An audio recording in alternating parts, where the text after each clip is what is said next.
নমস্কার বন্ধুরা, আপনারা অনেকেই কমেন্টে জানতে চেয়েছেন এসআইআর শুনানি সংক্রান্ত সর্বশেষ আপডেট কি। আজ এই বিষয়ে বেশ কিছু গুরুত্বপূর্ণ তথ্য সামনে এসছে। আমি সেগুলো সংক্ষেপে খুব সহজ ভাষায় আপনাদের সঙ্গে শেয়ার করছি। প্রথমেই কারা শুনানির জন্য ডাকা হবে এটা একবার জেনে নিই।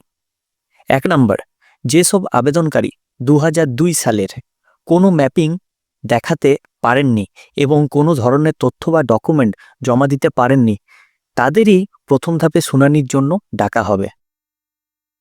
এছাড়াও যাদের ফর্মে এমন ভুল বা গোলমিল রয়েছে যা কোনোভাবেই মেলানো সম্ভব হচ্ছে না, অথবা যেসব আবেদনকারী একেবারেই কোনো ডকুমেন্টস জমা দেয়নি, তাদের অগ্রাধিকার ভিত্তিতে ডাকা হবে।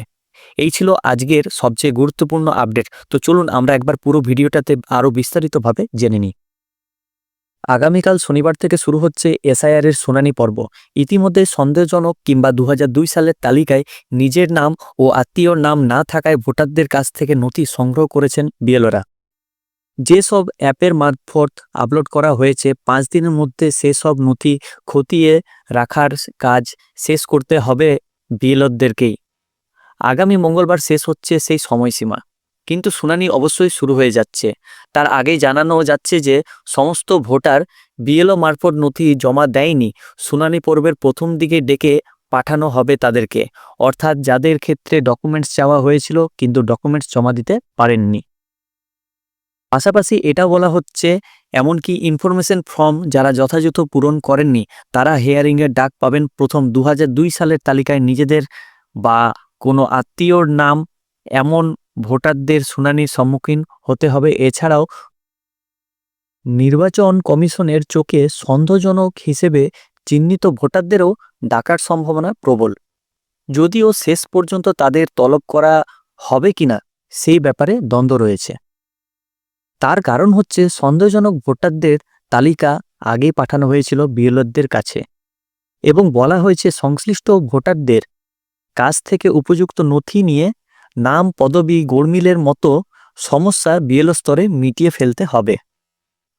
দ্রুত সেই সমস্যার সমাধান হয়ে গেলে তাদেরও শুনানিতে ডাকা নাও হতে পারে বলে খবর। অর্থাৎ যাদের ক্ষেত্রে বিএলও স্যাটিসফ্যাকশন হবে বা স্যাটিসফ্যাক্টরি রিমার্কস দিতে পারবে যে হ্যাঁ এটা ঠিক আছে, তাদেরকে শুনানি অবশ্যই ডাকা হবে না। কিন্তু যাদের ক্ষেত্রে কোনো ডকুমেন্ট বা কোনোভাবেই কিছু মিল পাওয়া যাবে না, তাদেরকেই প্রথম শুনানিতে ডাকা হবে। এমনটি কিন্তু আজকে যে আপডেট সামনে এসছে, আগামীকাল থেকে শুরু হচ্ছে সেই শুনানি পর্ব এবং পরবর্তী স্তরে যেমন যেমন আপডেট পাবো আমি আপনাদের সাথে শেয়ার করব। আপনারা চ্যানেলটিকে সাবস্ক্রাইব করে রাখবেন। প্রতিনিয়ত এসআইআর সম্পর্কিত আপডেট যা কিছু আসে আমাদের এই চ্যানেলের মাধ্যমে আপনারা কিন্তু অতি সহজেই পেয়ে যাবেন। সো ভালো থাকবেন, সুস্থ থাকবেন, ধন্যবাদ এবং পরবর্তী আপডেটের জন্য অপেক্ষা করুন। আশা করছি এই ভিডিওটা আমাদের ভালো লেগেছে। যদি ভালো লেগে থাকে অবশ্যই চ্যানেলটিকে লাইক, কমেন্ট এবং সাবস্ক্রাইব করবেন এবং পাশে যে বেল আইকন রয়েছে সেটাকে ক্লিক করবেন নিয়মিত সবার প্রথম সঠিক আপডেট পাওয়ার জন্য। সো থ্যাংক ইউ, ধন্যবাদ এই ভিডিওটা শেষ অবধি দেখার জন্য।